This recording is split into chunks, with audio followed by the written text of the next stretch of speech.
You watch a cryptic cutscene and get presented with the character creation menu. You make a butt face and name him Balls Face because his face has scrotal features. You place a helmet on dude's face immediately. You make your way across a gray, colorless drab of land before being given a taste of one of many glorious vistas you'll be rewarded with throughout your playthrough. After slaying minions with carefully timed dodges and attacks, you come across the first big bozo.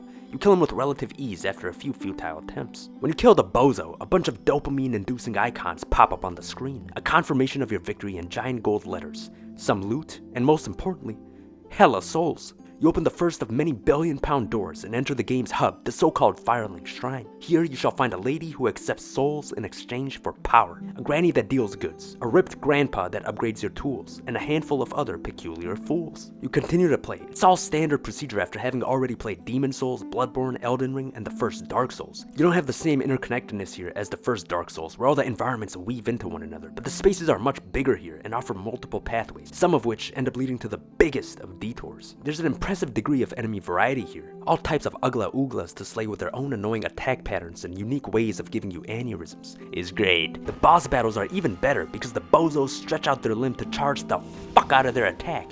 And just when you think the big bozos are about to finally strike, they don't. They wait an additional second, but mistime the dodge you did, and now dead you are. There are many weapons to choose from here. You have the common man's swords, aka the simple but effective flesh cutters that offer a satisfactory combo of speed and damage. You have weapons like the caveman's club that deal blunt force trauma. They crush bone. You also have the comically large weapons that take 2 business days to complete a single swing with, but come with the benefit of doing a big damage. You also have the little shit spears and daggers and such. You have shields that come in clutch big time if you're ass at dodging like Moan, and you also have the ability to parry, which only the ballsiest of buffoons can effectively utilize. Lastly, you have the sticks wielded by wimpy wizards that stay back like cowards and spam a button to deal damage. Some play these games for the boss battles, some for the challenge, and some like myself play for the sense of exploration and discovery. You have some intricately designed cathedrals, castles, and all sorts of ornately decorated interiors and beautiful architecture, some of which is gorgeous enough to almost bring you to tears. Even the guts of the earth here are beautiful.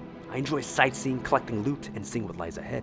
Ooh, what's in that corner? Ooh, what's in this corner? Is there a weapon, cool armor, souls, hidden area, secret boss, or this, that, those, thems?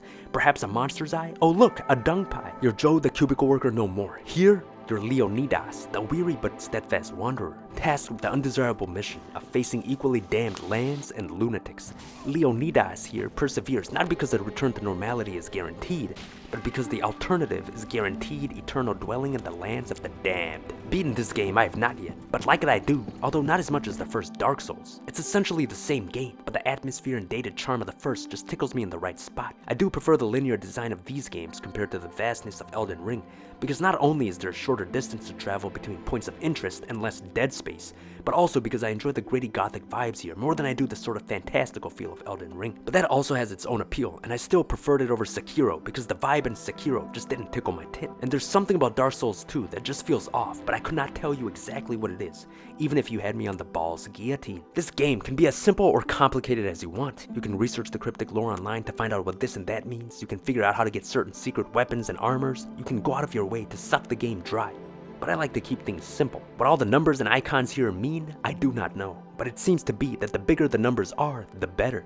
So don't stress out about the meaning of all the little icons and doing mathematics. Also, I like to stick with the same handful of swords the whole way through, which I upgrade as I go. The swamp area in this game almost made me commit a crime. You've got dog shit infested waters, which not only slow you down and make you vulnerable to attacks from gremlins, but also poison you, withering away your health. And the shit is like a maze where know what the fuck to do you do not, but desire to progress you do. And all this mixed together in a pot make a problem. Gripe numero uno is that areas hidden behind walls that are indistinguishable from any other ordinary wall are bad, very bad, because there's no way to know there's a hidden area since the wall looks like any other ordinary wall. There isn't the slightest clue. The only way to know there's a hidden area behind the wall is if you saw a video about it, and how that person who made that video found out about it, I do not know. They must have been in cahoots with the developers and have insider information. Also, it'd be great if you didn't need to hold the circle button to run. You play games with the opposable thumbs that man's been blessed with. If my right opposable thumb is occupied with the duty of pressing down on the circle button to run, then that means I cannot use it to adjust the camera with the right thumbstick to look around while I'm running. I can only have the camera facing straight ahead while running and need to stop running to be able to look around. Or I could do a Mission Impossible and tangle my fingers in a knot by trying to run and move the camera simultaneously. This is a problem, but not something to throw a tantrum over like a baby. Anyway, this game is definitely not for everyone. If you have a short temper, then stay far away because this game will make you rip the hairs off your scalp. But if you're up for the challenge, you're in for an enriching experience that'll push you to your limits as a player of game.